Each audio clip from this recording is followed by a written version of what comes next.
This video on the sociology of family is about lone parent families. Really quite a big change in our culture in the last 30, 40 years.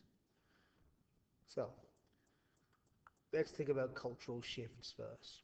In the past, we've always had a number of about 5% of families were lone parent families. Queen Victoria was a lone parent family. For the most common reason is somebody had died. If your husband or your wife dies, you become a lone parent family. So that's 5%. However, today it's changed a lot, and now approximately 30% of families are lone parent families. It's changed a lot. It's been a very large cultural shift. So why? First off, again, secularization and Christianity. Most people used to get married in church. They took religion very seriously. They took the teachings of the church seriously. And the wedding vow was till death do us part.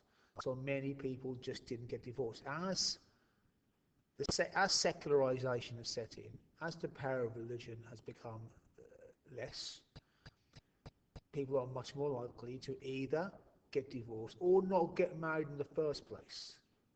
Yeah. In the past, having a baby outside marriage was seen as some great stigma, and it was shocking, and it was dealt with very harshly. Thousands of children were taken away from their mothers at birth if they weren't married and sent to Australia. In places like Ireland, and when for Irish people over here, nuns called Sisters of Mercy would take your children off you when they were born if you were a woman and you weren't married. Up until quite recently, they were called the Magdalene laundries, where women who had gotten pregnant without being married were locked up and made to work in laundries the rest of their lives. This is shocking to us now. It was normal 50 years ago, and so it's gone. Yeah. The stigma around being a lone parent family has largely gone. The social shame has largely gone. Partly, that's because of ideas to do with feminism and female liberation. The idea being that women have much more freedom than they used to, they're liberated, and therefore they have freedom to have as many kids as they want, not be married if they don't want to. They're much more likely to have jobs, therefore be able to afford to look after children. And generally speaking, it's made a big cultural change. Which is not to say lone parent families do not have problems. Many of them have to rely on benefits, and in recent years as benefits have been cut, many lone parent families are struggling to get by. Things have been brought in to try and help this, to make sure the father pays, child support agency, that's not really worked out. But essentially it's still difficult to be a lone parent family, partly because of the money thing.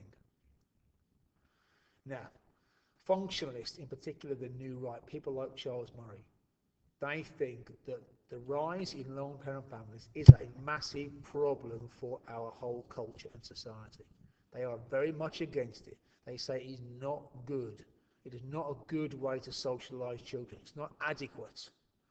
In particular, people like Charles Murray would argue that for boys, lone parent families are a real problem and the cause of many of our society's problems.